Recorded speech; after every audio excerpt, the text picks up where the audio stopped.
नीलम दिशा हमर नमस्कार दर्शक लोकन ए चैनल का सब्सक्राइब करबा के लेल लाल बटन का दबाओ आ तकर बाद घंटी पर क्लिक क के नव नव मैथिली गीतक आनंद उठाओ।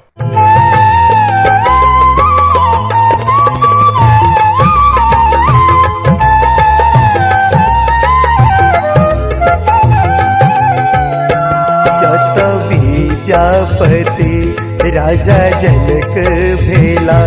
जत पाहुने बनला श्री राम यो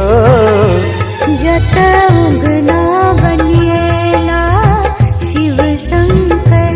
छह मंडल अयाची के गाम यो ओही मिथिला के गुण हम गाबै छी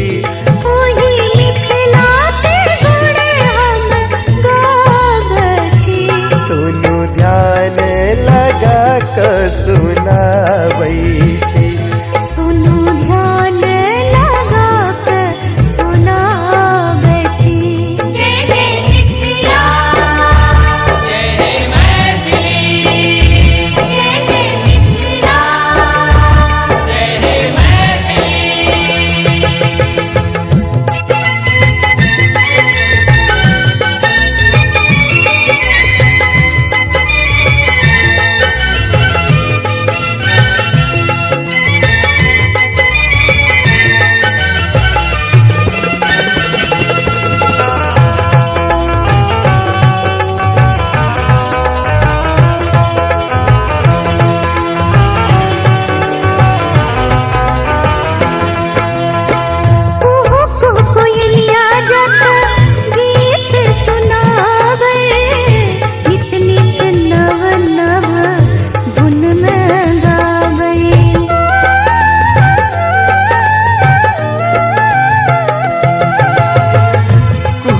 कोयलिया जत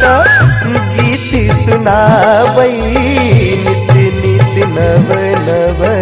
धुन में गाबै सुनी माने माने हरसाबै छी सुनी मोने मोने हरसाबै छी सुनु ध्यान लगा के सुनाबै छी सुनु ध्यान लगा के सुनाबै छी। जय जय मिथिला जय जय मैथिली जय जय मिथिला जय जय मैथिली।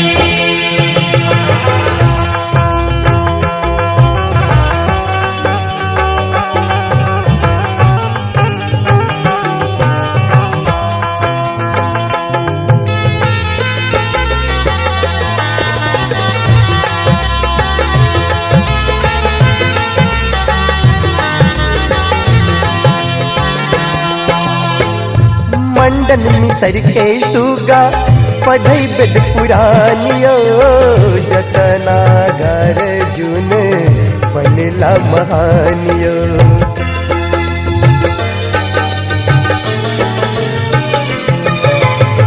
मंडन मिसर के सुगा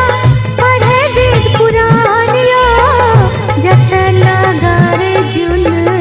बनला महान ओही मिथिला के गुण हम गाबै छी ओही मिथिला के गुण हम गाबै छी सुनु ध्यान लगा के सुनाबै छी सुनु ध्यान लगा के सुनाबै छी। जय जय मिथिला जय जय मैथिली जय जय मिथिला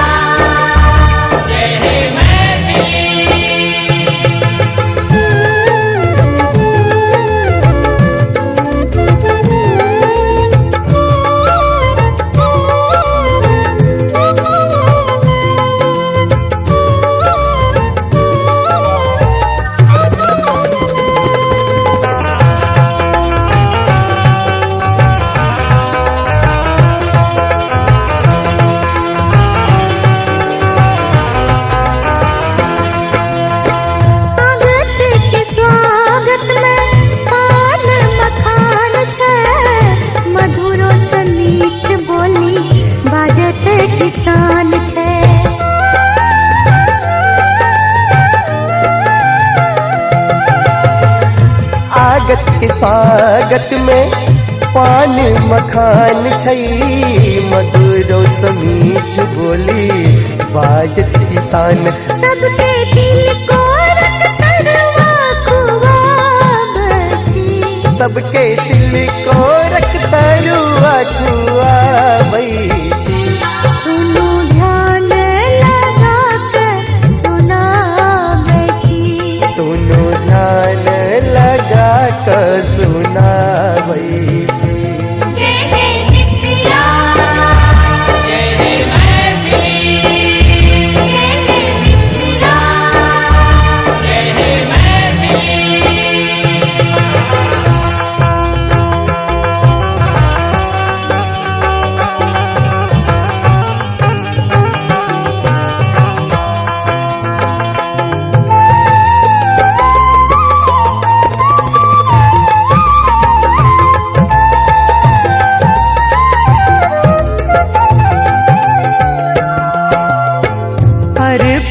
जाधर जीवी मिथिले में राहे अहि धरती पर सुख दुख साहे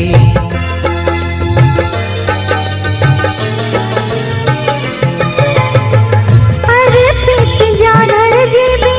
मिथिले में राहे अहि धरती पर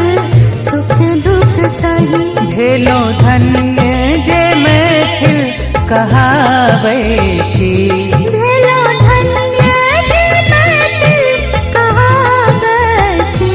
सुनो